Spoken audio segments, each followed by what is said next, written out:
This is Beach Talk Radio. Good morning, Mr. and Mrs. America, and all ships at sea. This is your captain speaking, Mean Gene. Mean Gene. The following will be a test of the ship's whistle, the sonar alarm, the cable alarm, and the atomic attack alarm. Hello, America, and welcome to the #1 radio station in all of Fort Myers Beach. Beach Talk Radio. Here are your hosts, Kim and Ed Ryan. And good Monday evening, everybody, and welcome to another edition of Mondays with the Mayor, Mayor Dan Allers. And before we bring the mayor on, I did want to give everyone an update. We did pick up today the large women's and large men's FMB rebuild shirt. So if you've been waiting for that, we're going to ship them out this week, and that will be the final batch of orders for that shirt. We're no longer going to carry that shirt. We're moving on to something else.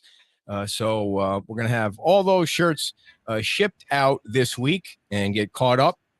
So we appreciate your patience so much. And there he is, the mayor of Fort Myers Beach, Dan Allers. Looks like he's at Buttonwood today. Yes, sir, I am. What's going on at Buttonwood? Anything exciting? No, I just figured I'd come over here and check on a few things, trying to get the golf cart back in order. So Nice. I spent an hour trying to get that and realized I'm way too crabby today to mess with that. Why are you crabby? Did something happen that we should know about? No, I just, for some reason today I woke up a little cranky and crabby. I don't know why, but so I apologize in advance if I come across that way. We'll see. We'll see how crabby and cranky you get. Hey, is there any update that you can give us, if you know of anything, on how the town manager search is going? Is that a process you can kind of fill us in on? Yeah, I actually spoke to Keith today about that. I don't know how many applicants we've received, but he said there's a few that he's interested in bringing forth. So at least to have an initial call with or something. So I don't know. That's about all I know on that, but we have received applicants and he's found a few that really stand out. It sounds like. Cool. Now, we love Keith. So is Keith in the mix? He hasn't confirmed to me or denied to me either way, but he seems to certainly be enjoying the area. Yes. And, whether he chooses to do that or not, I know he's retired and it's but we'll see. I mean, I certainly hope he does. I think he could be a very good candidate for the full-time position. So, but it's up to Keith. Now it's like a 6-month contract, right? So they have like 4 months left. That's how, let's say they decide, Chris and Keith decide they don't want to continue, or whoever, if it's about 4 months left before the process is complete. Yeah. I don't remember exactly the date. I think it's March or April. I think it's April, but somewhere in April, but they haven't ruled out if for some reason we can't find a long-term candidate before then. But yeah, their contract is for Gotcha. 6 months. So the goal has always been to find a long-term solution before that 6-month contract runs out. And that's the course we're on. And Gary, I'll be able to answer that question for you because we are organizing something that has to do with the sidewalks. But the other thing I wanted to ask you about real quick was, it looks like that the town council is taking steps to get a new town attorney as well. Yeah, there was a 4-1 vote to at least put it out for an RFP to speak, to see what the interest was for another candidate or the same candidate to apply at the last council meeting. I don't know if that RFP has gone out yet, but that was the direction given to staff. Gotcha. Okay, so and if anyone has any questions for the mayor, you can always type them right in there in the chat box, and we'll pass them along to Dan for him to answer live on the show. Any recent meetings, Dan, with Lee County and some of the responsibilities that they have on Fort Myers Beach with their parks? Yeah, so I did get an update, speaking of that, on Lynn Hall Park with a time frame. So if you want to keep talking and asking me another question, I'll come back. I'm going to pull it up so I don't get the date wrong, but I want to pull it up. Sure. And I can answer. I'm Sure, I can answer Gary's question.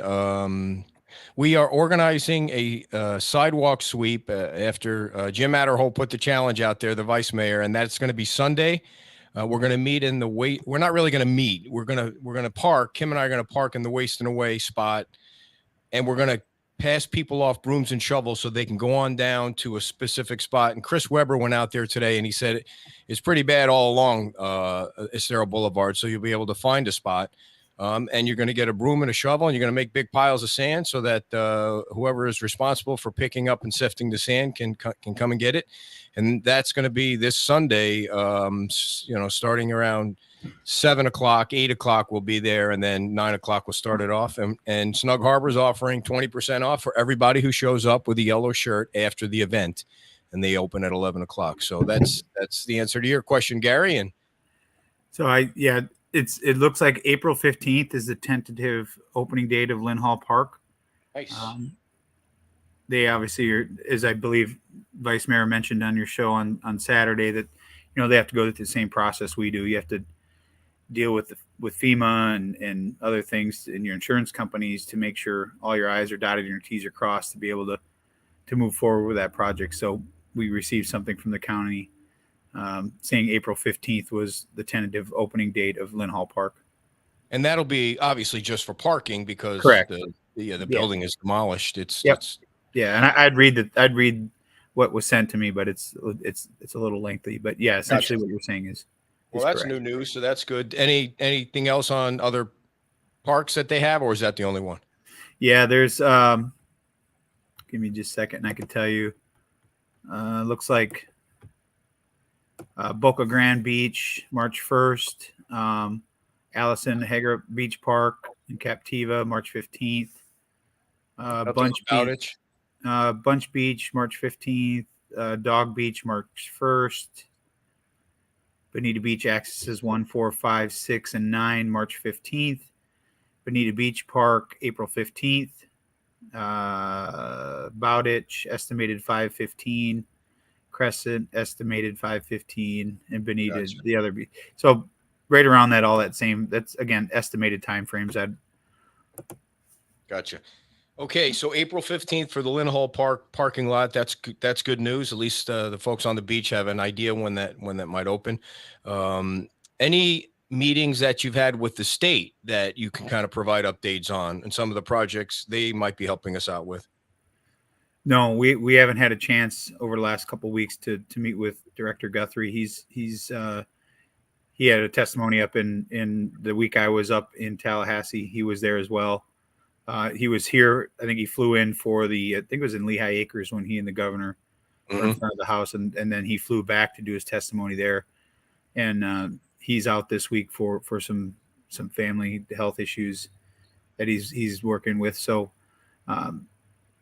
we've got our Glenn, who's our local FDM representative, has been working with us every day. But I don't have any specific updates that I can share with you. I wish I had better news, but that's the best I can give you right now. Okay. Is there what kind of process are you involved in to know when you might or might not get the money from the state that you requested? Is there do they give you updates? Is it, you just have to call the lobbyists every once in a while? How does this whole thing work with that money you requested? Well, it has to go through the legislative process. They aren't in session. So when they go to session, they have to go through and do what they have to do. We'll continue to go up and lobby and present our needs and wants and what we think we're going to need to continue to move forward the next couple of years to be exactly what we know we're going to be. We'll be the jewel of Southwest Florida eventually when we get back. And the last time I was up there, I made a point of saying it's we're not asking for a handout. We're asking for an investment in our community. We're asking for your help to get us through this. And I think knowing Fort Myers Beach and Sanibel and the rest of the beaches and the rest of Lee County, with that investment, they'll get quite the return on that investment. So that was kind of the message that I tried to relay, as well as our personal message up there, is to, as a community, what we've gone through, what we've already come back from, the fact that we have houses already coming out of the ground shows that we're resilient, shows that we're coming back, shows that we're hardworking. We're not looking for a handout, as Commissioner Wayne has said so eloquently. I think we're not looking for a handout. We're looking for a hand up. Gotcha. So I'm gonna ask you some of the questions that people sent in during the week, and you can take them from there. I know I'm laughing because I know some people are uh, running out of patience with certain things, and you read some of the questions, and you think, "Holy moly, why isn't more being done to hold property owners accountable for their cleanup? There are several properties with rotting food outside, attracting rodents that have not been touched, and they give some examples of places. So you can take that one if you want." I've asked that question a couple of times about, just from speaking to the folks from Bay County, and when they were down here, and what to expect as far as, steps. Obviously, as I said before, people go through steps of where they are in their recovery to get back, and this is part of that. And then I've also asked, what can we do as a municipality to force, if you will, someone to expedite the process? And there is a process that you have to go through. It just depends on when that starts.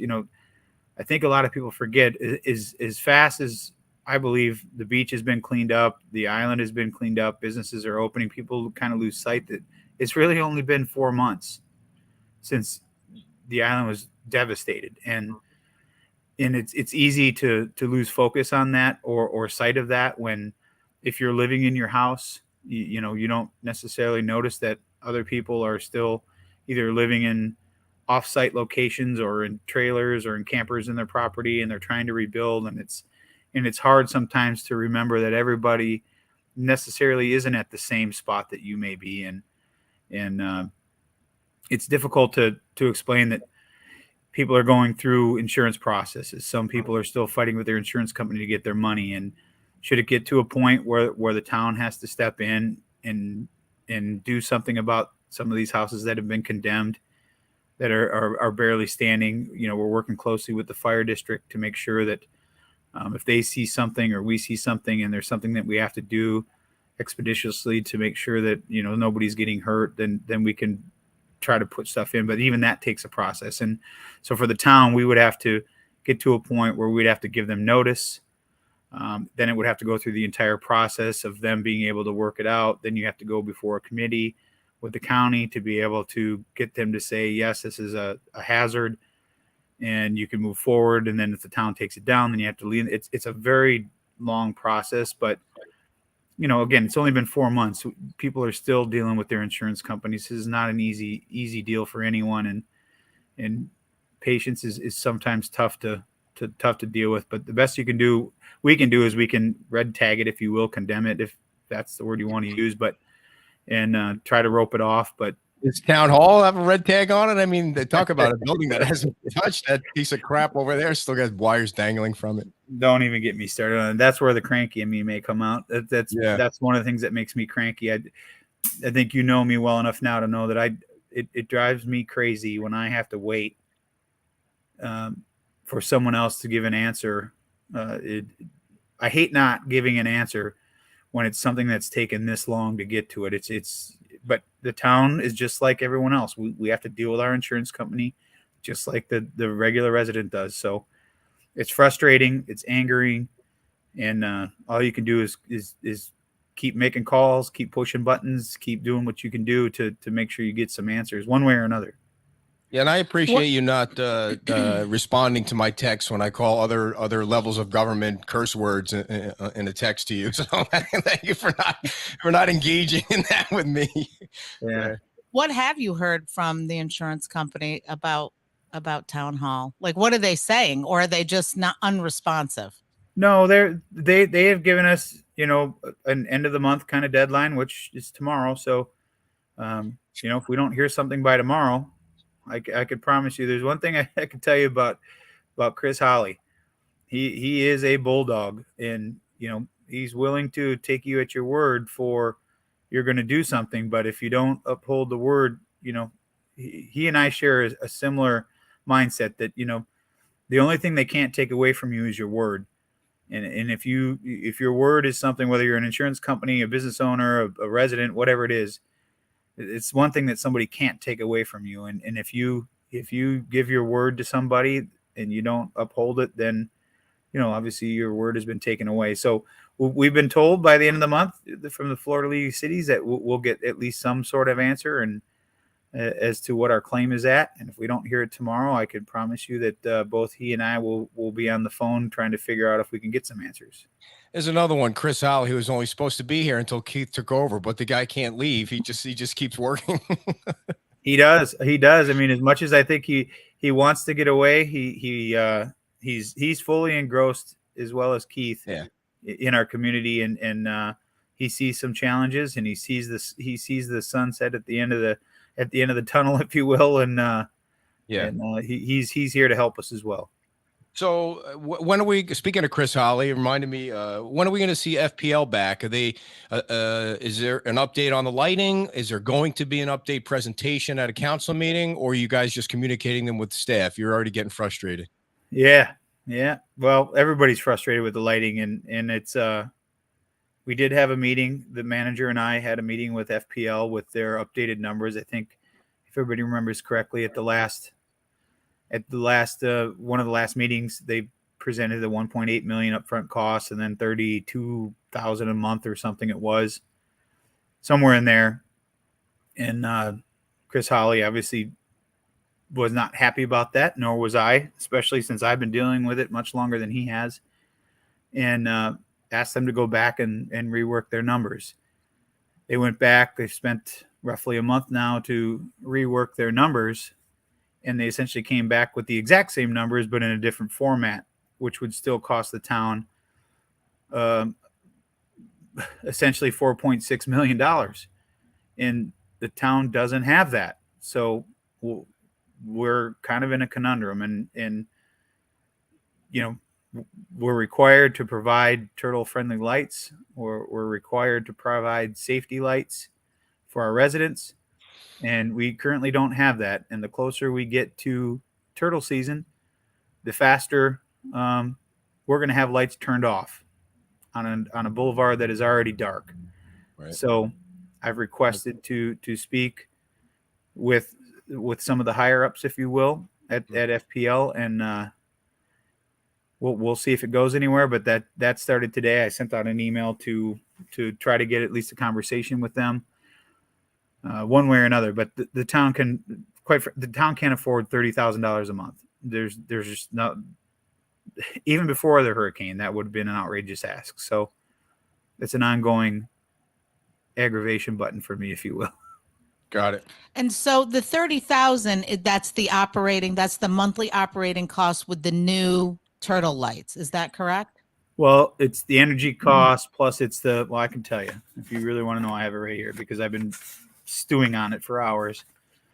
Well, I guess I do really want to know, but I'm wondering if that was in the discussions months ago when all of this was going on, because I don't personally remember hearing that come up. Like, that just seemed to come out of nowhere. Well, it did. And, again, the numbers are roughly $30,000 monthly, and that includes energy costs, maintenance costs, rental costs. Essentially, it's rentals. It's the majority of that cost comes from renting the fixtures. And this is where I kind of have, if a fixture, and I don't know enough, this might be a better question to ask the vice mayor, because he's been involved in this, in his role over the years much more than I have. I know lighting, but I don't necessarily know the tariffs and the ins and outs of that. But if a light is in a tariff program, you're essentially, what this tells me is I still have to pay rent on these fixtures at a cost of $23,257 a month. That to me is, I just don't understand that. And I was always under the impression that a tariff meant that the FPL was going to cover the cost of it. That was some special program where I will qualify it by saying these numbers are for an island-wide side streets as well as Old San Carlos amber fixture solution. That's the entire island. So it's broken down, and more poles. You have to have more poles because that's the poles. That's the all-in cost. That's the and that is a cost that, in full transparency, that $4.6 million is over 10 years. But if you do the math, of the $30,000 roughly over 10 years, that's how you get to that number. Either way you look at it. I mean, you can put lipstick on a pig, but at the end of the day, it's still a pig, and it's $30,000 pig a month for the town of Fort Myers Beach, and we simply cannot afford that. It's just unfortunate that somehow this didn't come out early, before when. Well, it did. Essentially, it did. At the other council meeting, it was $1.8 million upfront cost, and then $30,000 a month in energy costs and rental costs is how it was laid out to us in the meeting. So nothing has changed. The numbers are still the same. It's just laid out a little bit different. Now it's an upfront cost, or you do it over 10 years and figure out the cost. It's just moving numbers around. They've offered to help us in a small way with covering the photometric study, if you will, in this proposal. But at the end of the day, it comes down to $30,000 a month, and the town simply cannot afford that. And we have two options in my mind is, and we have to let them know by February 22nd. It's What's the two options? With everything the town is worrying about, I do not believe that this is something that the town should have to worry about, because this is an opportunity for FPL, for everyone involved, to show that we can do something that can provide adequate safety lighting for our residents and visitors, as well as protect the environment, which we're required to do, or the turtles as we're required to do, at a cost of in the grand scheme of things, a very minimal amount in the bottom dollars to a company whose budget is not 20 or 21 million like ours. Right. So we're trying to work with them. We're trying to figure out a way that we can make this work, and we're trying to work with the state. Well, you said you had two options, Dan. What were the two options? And the fact of the matter is, the way it is now, as it was presented to us this week or last week in the meeting, was either we pay this or we keep the lighting that we're got. And as we all know, on the island, you got nothing. Well, no, what it means is when turtle season comes, shut them off. The lights get shut off. And so you got nothing. My concern is the public safety. If we had lights shut off before the hurricane, now after the hurricane, the houses that are gone, that are going to allow view corridors to these side streets that have these lights that could potentially cause a disorientation, their answer is going to be to shut the lights off, in my opinion, because that's been the way that they do it. And we simply can't have that. Now we're going to have side streets darker than they already are. It just seems to me like this is a very good opportunity for everybody to work together at a minimal cost to a massive corporation to be able to show a standard on coastal communities, to be able to show that we can all work together. And so far it doesn't feel that way to me. And that's why I've requested, conversations with the CEOs, and we'll see if it goes anywhere. But this is part of the reason I've been frustrated and crabby today. Just one last question on that, and then we'll let it go. Since the hurricane, there's many more buildings that are not there. I mean, the landscape of the island has really changed. Does that warrant another photometric study? I mean, I don't know. Well, essentially, the way light spreads before, when they were studying it, there was buildings there. Now, not so much, not as many.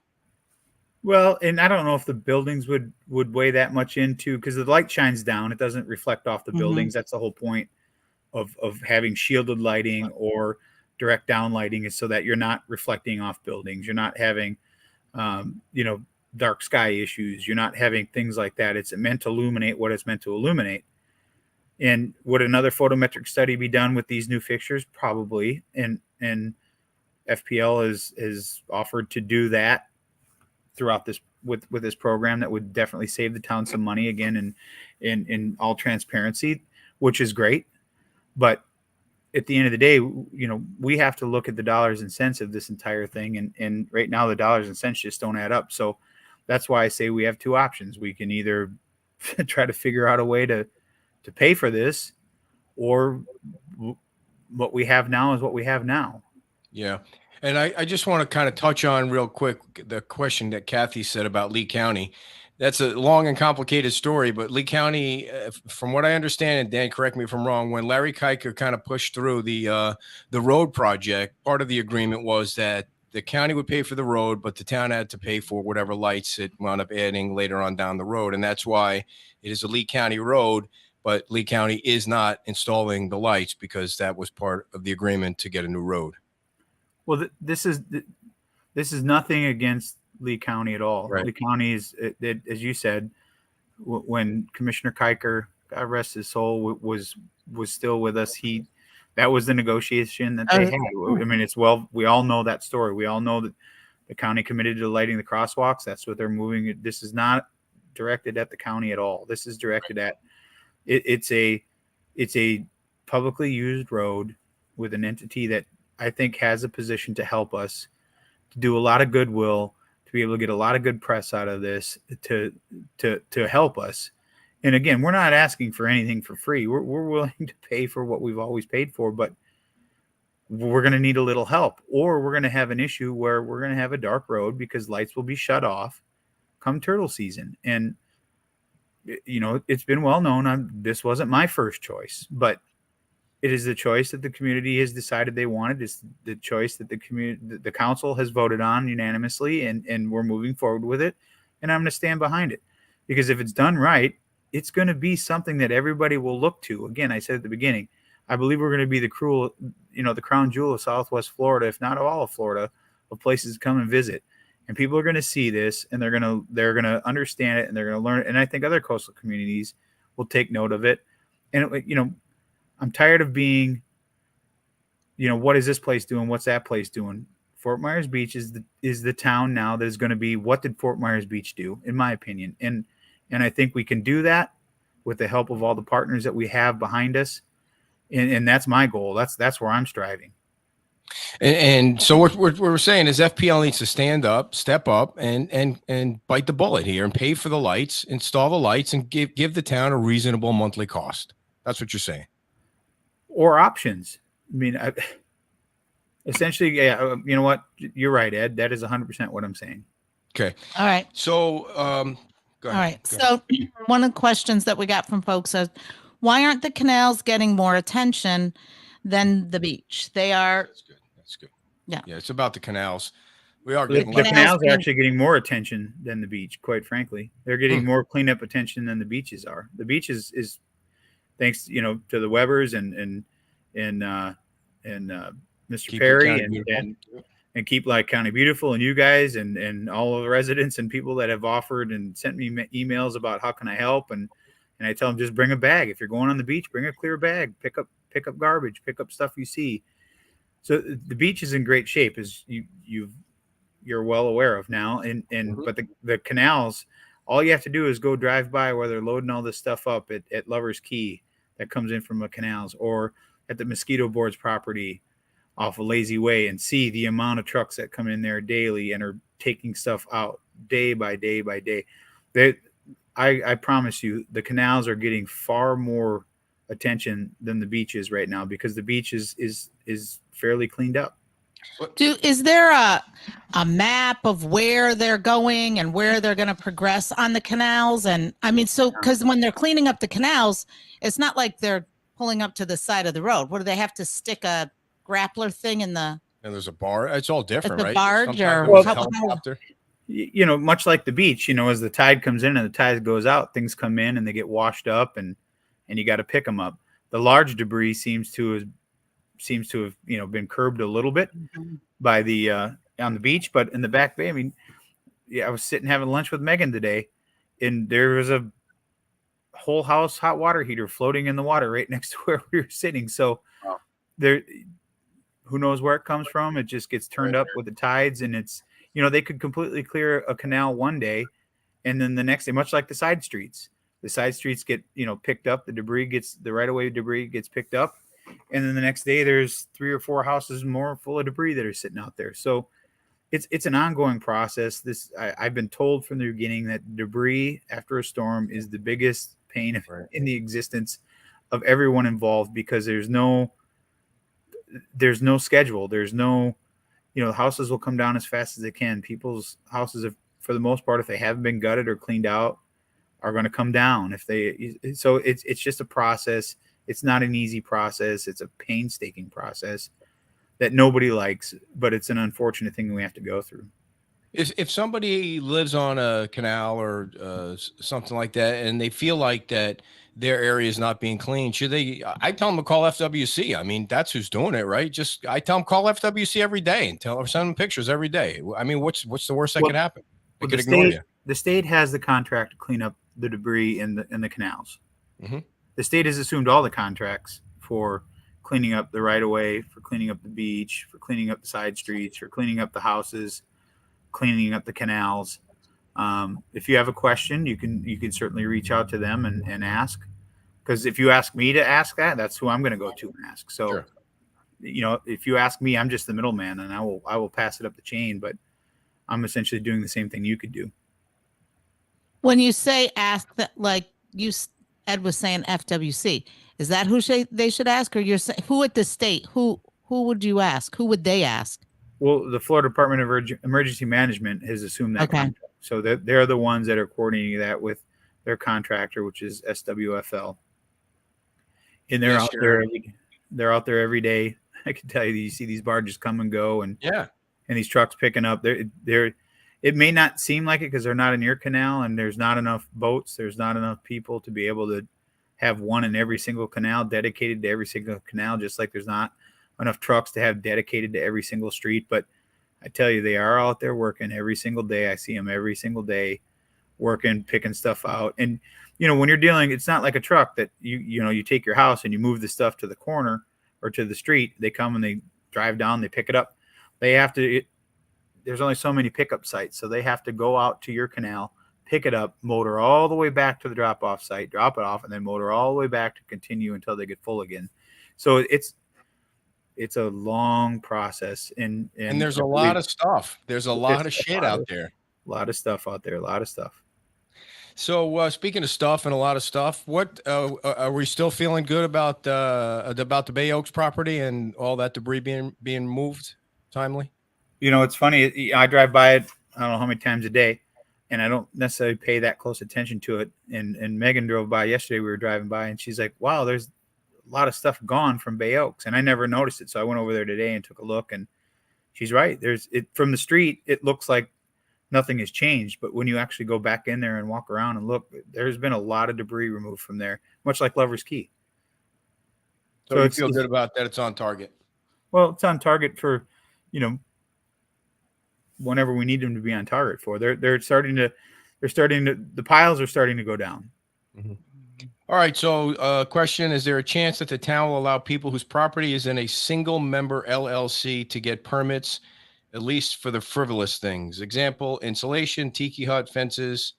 If I understand correctly, permits are to protect the homeowner from bad contractors, not to protect the homeowner from himself. Well, building permits. Yeah, we get you. Can't be pulled for LLCs, corporations, or trusts. They can or cannot. They cannot. Okay. Cannot. I think we've talked about this several times, and I even remember that hasn't changed. Part of it is the Land Development Code, and part of that is state statute. Gotcha. Okay. Could the town ask some of the local nurseries if they would be willing to help make our island green again by offering some kind of discount to beach residents for trees and bushes? Well, I'm sure the town could. We certainly could, and so could you, or so could a resident. It doesn't have to necessarily be from the town, but yeah, I think anybody could, and I'd be happy to reach out to them and ask them. We need more information, obviously. If you show a resident card or something, I don't know, but yeah, I don't necessarily think that there's anybody that can't ask for that. What's going on with the La Ola containers that you can share? Well, they're in a tough spot, and I had a one-on-one conversation with Mr. Houghton about that the other day, and let him know what we've been told. They FEMA found out about it through a media post through the news, quite frankly, and it's not something that they are happy about. It's in a flood zone. I can tell you the town and the staff have been working to try to find solutions for people to get their businesses and people to get back in their residence on all levels.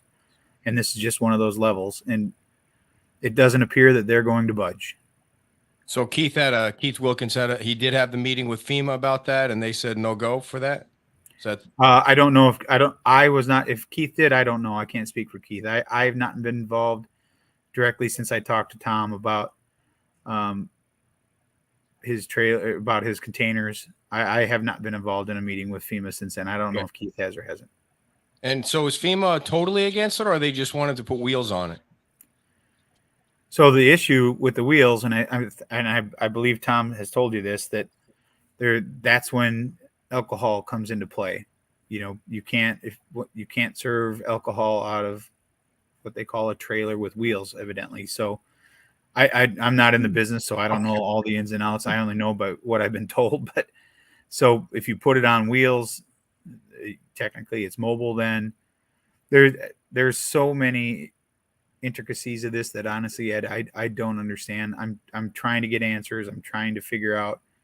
I mean, if he's got to get it moved out of there, then we've seen other mobile businesses that served alcohol. I asked that same question. I've asked that same question, and I've been told, not from FEMA. I've not got a response from FEMA on that, but I've been told that there's certain licenses that you can apply for, and that allows you to do like bar mitzvahs or weddings or whatever, like a mobile trailer type thing that you're talking about. I don't know if there's a special license that can be applied for to do that, but FEMA, I'm not shocked we're laughing because it's FEMA. I mean, what has FEMA done? No, but I think to apply that rationale is funny. And what is somebody going to do? Have too many drinks and drive off with the trailer with the restaurant behind them? I honestly, I don't know. I don't think that's a FEMA thing. That's more of an alcohol. The people that issue your alcohol license. Thing? Oh, jeez. That's you. Tom would be able to probably tell you better than I could on that. Does this impact? Sorry, go ahead. He's he's as frustrated as the rest of us, and I don't know. Again, that's one of the other things that have added to my frustration. To be clear with everybody, the town really is trying to help and get that I don't know, approved or whatever. I don't know if even that's the right word. Well, but the town is really trying. At the end of the day, we have to do what's in the best interest of the entire town, not just the businesses, not just the residents, not just the visitors. We have to do what's in the best interest of the town in its totality. And if allowing people to do things that are not allowed puts us at risk for being kicked out of the NFIP program, which is the National Flood Insurance Program, we have to take that very seriously, and we have to protect everyone on the island to be able to do that. And I relayed that in my conversation with him, and Tom has always been a very good operator. He's always been a very good partner with the town of Fort Myers Beach. He doesn't like to do anything that he's not supposed to. He will always dot his I's and cross his T's, and it's an unfortunate situation. But Tom's a very good operator, and he'll figure it out. And that guy, and speaking of what you say, Dan, he's working so hard to try and get any inkling of life back in Times Square. He's out there with the blower by himself. I wouldn't be surprised if he's cleaning those shitters himself to make sure they stay clean. And I'm not making excuses for something that's not allowed. I'm just saying he's such a hardworking guy out there, and he's such a nice person too. He is. But I mean, as far as keeping things alive down there, I mean, I was down there on Sunday, and it was hopping. The beach, at least down by Times Square, it was a lot. There was a lot of people. So the people are coming. I know we've gotten this question before about the National Flood Insurance Program. We've heard people say, well, then let's not be in it, and then we don't have to worry about this. But can you talk about how impactful that would be? Well, essentially, the short answer to that, and I won't claim to be a flood insurance specialist, but the short answer to that is anyone that has a mortgage is required to carry flood insurance. Essentially, anyone that would have to have a mortgage to live in the town of Fort Myers Beach would not be able to get flood insurance. That's They can only get it through that national flood. Yeah. So essentially FEMA is the underwriter. FEMA is the money. They are the insurance company. They are the ones that back all of this. The requirements come from state statute. They come from the state legislator. They come from the lawmakers, and the state municipalities are required to enforce that. So although FEMA technically, the way it's been explained to me, although technically FEMA doesn't make the rules, they are the money behind the rules. So anyone that knows anything about rules knows that anybody who's got the money is the one that has the rule making ability, right? So, and the whole point of this, and it's, I don't think it should get lost in this conversation, is that no, the point is to not have to pay out again. You don't want repeated losses. If you build your house back, you don't want your house, completely demolished in what could be the next storm. That's the whole point behind this. It's to make things stronger, more resilient, to last a storm. I mean, you see the houses that survived through this. We were very fortunate that several of the small beach cottages did make it because of the houses that were blocking them, or for whatever reason, they made it. I mean, I've always been a firm believer. I don't think they build houses today like they did back in the day. So some of these houses have made it. The new houses that have been built to FEMA standards or current standards, they lost the breakaway walls. They did what they were supposed to do. They can be rebuilt without touching the actual place that you live, the second and third story. So they did what they were designed to do. These rules are put in place. And unfortunately, it takes, a hurricane like Ian in a small community like ours to bring out things that none of us are really happy about, but we have to abide by. We have to build back so that we don't have to go through this again. And unfortunately, there's going to be another community that has to go through this, and they're going to have to deal with the same thing that we're dealing through, much like those before us. But it's there for a reason. It's there to protect tax dollars for not just Fort Myers Beach, but the entire nation. And they have to be mindful of that. So, I'll respect that. Oh, we're having a cookie issue. Oh, Cookie's got to go, or? Yeah, she's got to go. She's getting older. Well, I think she's got kidney issues, but she'll go and she'll have something stuck on her, like she didn't get it all out, and she'll have something stuck on her, and then she just has a complete moron on the whole thing. Like she's all embarrassed. Ed, they say the dog takes on the personality of its owner. I never. And he stopped going to the bathroom. See, that's what I mean. There you go. Hey, one last question about the container thing, real quick. Does this affect the Root Shrimp guys too, or is it just because Tom's in the Times Square high velocity zone? I had a conversation with them as well. There obviously is a difference between a V zone where Tom is, and then an A or AE, whatever they're in, on the other side of the street. So at the end of the day, my understanding is if you elevate them, if you elevate these structures above base flood elevation, then you don't have an issue. So you still have to go through the normal building process. You still have to go through the permitting process, and it's still a structure. You still have to abide by all the same rules. But it's my understanding that if you do that, then you could even do it even in the V zone. So where Tom is at, and he's fully aware of that. So just looking at the options now to see what they have. But I met with both of them the other day personally, because I wanted them to hear it from me versus hearing it through, no offense, social media or the Coconut Telegraph, because I think that they're both very good operators. I think they both have the best intentions. But so to answer the question, you're saying he's the Root Shrimp guys are not good? No, I don't know. I don't know that 100% for sure, but they are in the same essential category. Gotcha. Where it has to be above base flood elevation. Well, that'll be 17 feet in Times Square. He's got to put those containers. Well, any it doesn't matter. It's just any new construction has to be above base flood elevation. to build a new structure has to be above base flood elevation. So doesn't mean you can't have things below it. You can't have tables below it where your people can sit, and you just have to have your kitchens and all that kind of stuff above base flood elevation. But I mean, if they were going to use those containers, they still would have, if you were going to use those containers, they have to be up 17 feet. That's correct. Where I think, Or whatever, it's different. It's not It's different 17 over feet where they across are. the board. It's different all over. Right.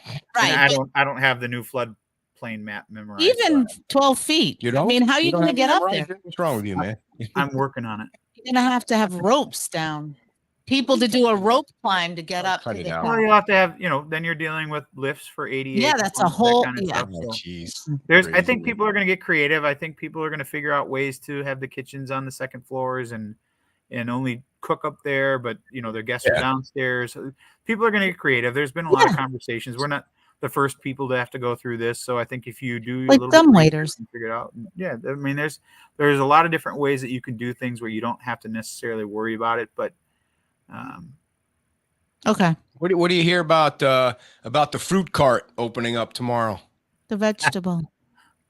Well, I don't know anything about it. I drove by today and on the way here, and I saw it out there. So it looks well stocked, and it looks like it's ready to go. So Yeah, I think the first official day is tomorrow, and we're talking about Bruiser is going to be running a vegetable cart in the Tuckaway Cafe parking lot, so people will be able to get fresh He wears a fruit and vegetables. like A a Fruit Loop. no. He got no problem dressing up that guy. He dressed up like an elf. oh, remind me to share your picture of him as an elf one time. You'll get a kick out of that. Nice. Did we miss anything tonight, Dan, that you want people to know about that you came across? No, I mean, I think you covered most of it. I think that the sand cleanup thing, we'll see how that goes, and stuff keeps getting pushed forward to the right of way still every single day, and Oh yeah. I mean, when I was riding the bike, I mean, besides, and there were some areas that were clean. Don't get me wrong. It's not every place I was, and I wasn't on the whole island, Chris but said there's a lot of it. but today. so there is a lot of sand, but there's also spots where where there's debris that completely it's not passable. So, and then if you go out in the street, there's quite a bit of glass and whatever out there. So it'll be good to get that started. I think that's going to be a really big job. I've witnessed probably no less than 5 or 6 different people that have gone out there with the brooms and stuff on the front of their skid loaders and have tried to clean it up. And a week later, you go by the same area and the wind is blowing the sand because there's nothing blocking the sand anymore. Yeah. And it's 2 inches of sand again where they cleaned it up a week before. So it's not that people aren't trying to. It's not that contractors aren't there trying to keep a cleanup on it. And it's just, I mean, I bet we could have 3 people, 4 people with machines all day, every day, do nothing constantly every single day, but try to clean up that sidewalk. And the wind just keeps blowing it back in and blowing it back in. And that's not an excuse. It's just a reality. And we're going to have this reality for a little while. Dan, when we pile up the sand, should we leave it on the sidewalk or where do you leave the piles? Do you know? Well, if you leave the piles in the right of way, I mean, from the beginning, we've always said, if you can pile the stuff up, if you cannot pile it on the sidewalks, you're still in the right of way, just off the sidewalk. Those cranes can reach in and grab that. You don't have to put it on the sidewalk.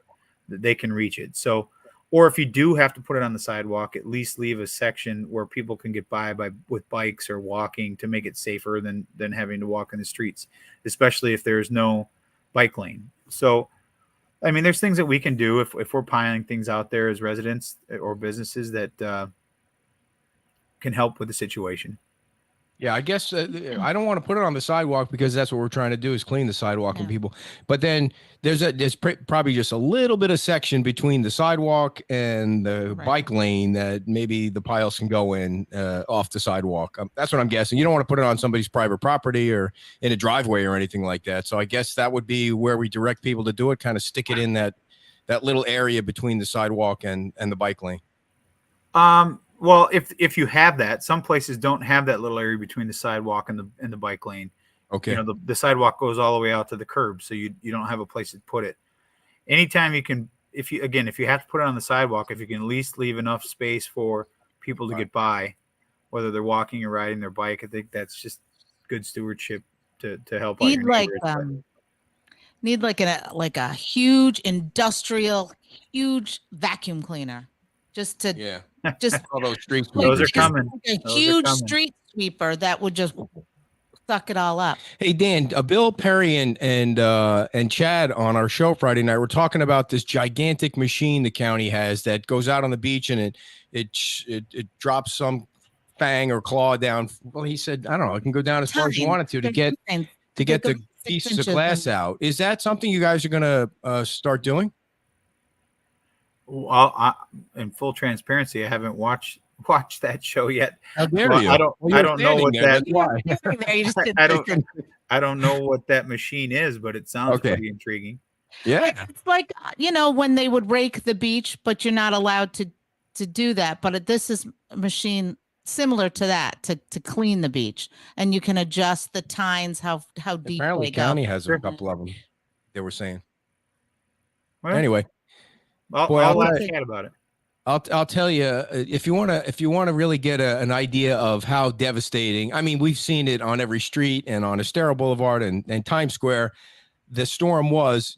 Folks should watch that if they haven't seen it yet. Watch the video that we did of the Best Western. The storm really clobbered that hotel, that resort, to the point where it's going to take almost an entire year for them to be able to reopen. I mean, when you stand in the backyard area of the Best Western and you remember the way it was before the storm, it was like being in a Mad Max movie. It's so incredible to see what that storm did to the concrete, to the pool, to the grass, to the trees. It's it's only been 4 months, but it's just the power of what Mother Nature did and how high that water came up. And what it swept away, all of Sharon's equipment from their business, just completely. They can't even find it. It's it's everywhere. It's just in the bay and somebody else's house.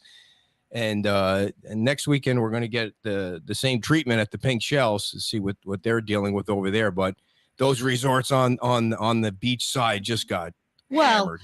I was at somebody's house that was on the beach, close to the beach. On the beach, but not, you know what I mean. And they were in a structure, elevated. So I think they're up 17 feet, 16 feet, and had a marble table that had a 750-pound tabletop on it. So I don't know how much the whole table weighed. And water still got in on that floor and pushed that table into their refrigerator. It's like, yeah, you could tell. Crazy. I mean, and they were up. They were up. And that, that's a good reminder that the devastation and the power that storm had, and it really has only been 4 months, despite the progress that I think we've made on the island. People are still struggling. People are still going through insurance processes, FEMA processes. They're still so. I always try to, before I say something, take a step back or do something and take a step back and think about what everybody else is going through, and most often I end up not saying or doing what I thought I was going to do, because I realize that although we may be in a better spot than the next person, or someone next door to us may be in a better spot than we are, we're not all at that same spot. Some people are still struggling to figure out what their next move is. And every issue is important, but we have to take them one by one. And somebody mentioned in the comments early on, and I remember this too, when we had someone from Mexico Beach or not Panama City, but and a government person. Yeah, and they said it was 18 months before they really got all the debris cleaned up. So, when you think about that, and it's only been 4 months,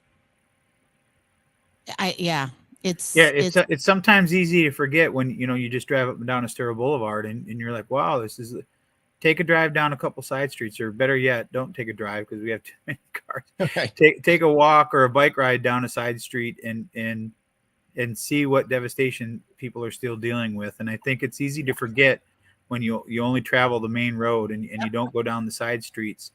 Well, that really will give you a glimpse into where people are in their recovery, and that'll be the best example you can have of not everybody's at the same spot. I went down a couple side streets on Sunday, Ibis and a couple of the other ones. And, you know, I don't know if you can hear it in my voice, but it's like, man, they're just still. Yeah. And you can see all the way through the houses, and there's still houses that have.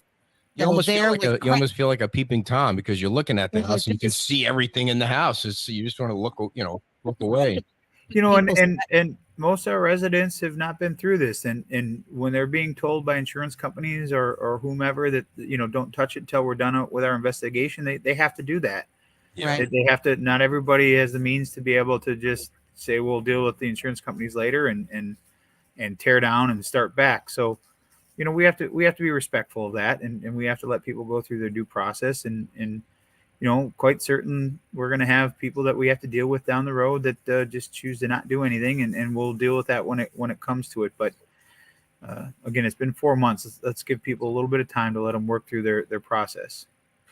Question from Sherry, because I know some people have been putting street signs up, handmade street signs. There might even be a story on one of the TV stations about that. Is that something the town is going to allow, or is the town working on replacing the signs? Well, the town is certainly working on street signs, but not a priority. Well, no, but I think that I saw that story, and I saw the one at Mango, and I think that's great. I think good. I think it looks cool. Well, that's the kind of thing that I've been talking about since the beginning. It's an ability for people to think outside the box. And who's to say those couldn't be the permanent street signs? I think that's cool. I think that's what makes Fort Myers Beach funky. That's right. You know, the street signs don't have to look exactly the same. No, I don't know if there's a DOT requirement that all streets have to be exact same. I don't know that yet, but I thought when I saw that story, it was really cool. It was really innovative. It was fun. It allowed people to get creative, and that's Fort Myers Beach. That's who we are. Yeah. So if there's a way we can keep those, I'm going to be a proponent for it. But I don't know if it's a legal thing. We can't do it, but I think it was cool. I will say that I saw there. I don't know what size they are, 16 by 20 or maybe a little bit smaller. Someone's going up and down in different places on the island and doing handmade, hand painted, that was pretty cool. Paintings, and just sticking them on trees. And just sticking them on trees, and some were faith, like keep the faith, and some were just. We need to find who that is. Did you get it? Yeah, you got to. I mean, make sure you're not doing it on, you know. No. There's a lot of things that go into that. But. No, but they perk up the air. You know, it's nice to see, and a lot of them are very colorful. So if anyone knows who that is and they want to come forward and let us thank them, that would be great. All right, Dan. So we have Adam Botana on the show Saturday. So we'll shake his, turn him upside down and shake him to see if we can get $7 million out of his pocket. Well, really? Oh, there he is, right there. He just walked in. Great was that? Now make sure you remind him that he's coming on Saturday, because we have to remind you. So that's a great way to end the show, Dan. Thanks a lot. That was have a great night. We look forward to seeing you on Saturday. It couldn't have been any better. All right, before you go, do you want to show off your Tumblr thing? Oh, yeah. Before you go, you got to hang on and see what idea she's come up with. Listen, some of your houses are without a roof, but eventually you're going to want to get a roof. We want you to call Liberty Roofing and Construction. They just sent me something to add to this so that you all know that your roof, if you call Liberty Roofing, your roof will be done within 30 days of when you get your permit issued. That's what they're guaranteeing. 30 days from the day you get your permit issued. Too many people are waiting for a roof. Too many people are being told by contractors they can't get it done. Call Liberty Roofing, our friend Patrick McKenna, at 401-439-9585. That's 401-439-9585. It's got a 50-year warranty on that roof. So you want to call Patrick today.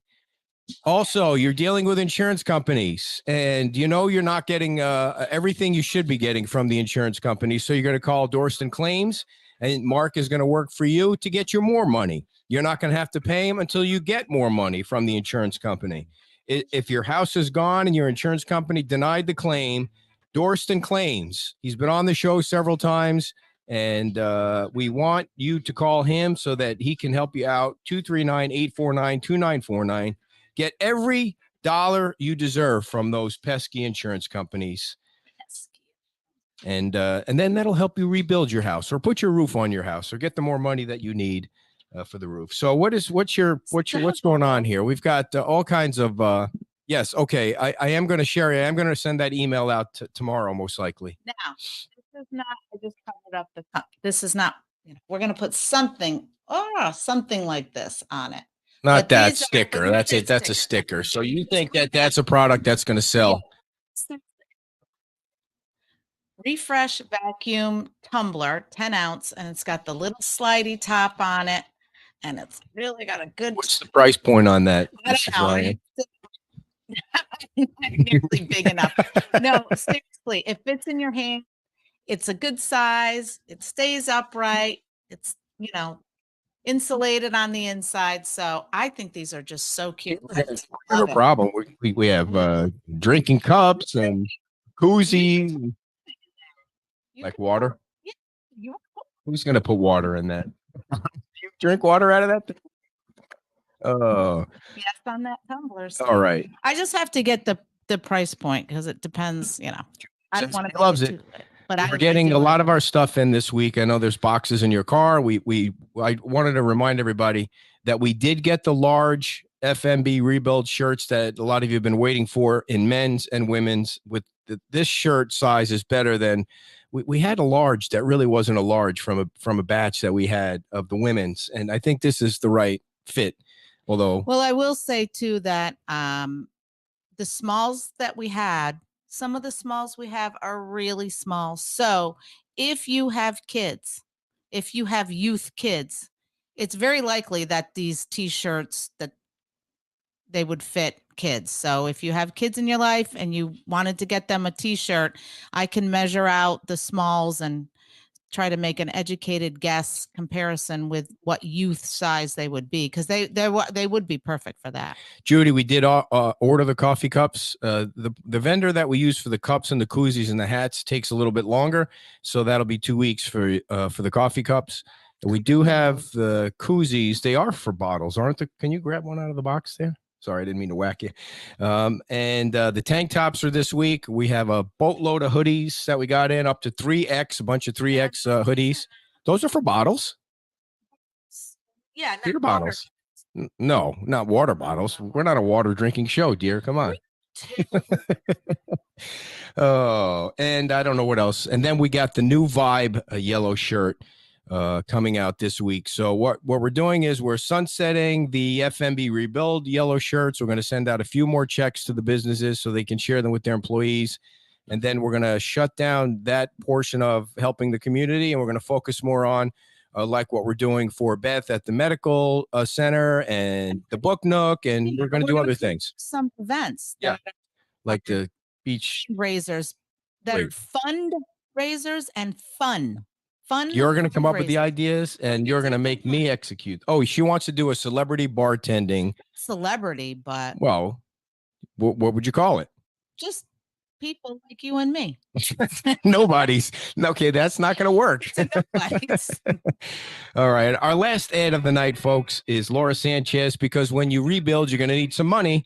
And Laura Sanchez is ready to hand you over some money. Financing that can help purchase or refinance a home that needs updating or repairs.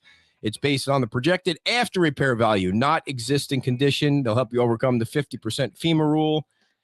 Laura Sanchez, the Vice President of Mortgage Lending at Affinity. And her number is 239-895-0657. Call her today, please. 239-895-0657. And get the money that you need. I look like Mr. Magoo with these glasses. I have to get different glasses. I apologize. I look like weird. Thank you all for tuning in. Thank you to my weirdo sidekick. And we will see you Friday night at 5:00. I didn't tell her yet, but we are going to be doing a Super Bowl show from Mangaritas on Super Bowl Sunday. We'll see you Friday night at Mangaritas, everybody. Bye-bye.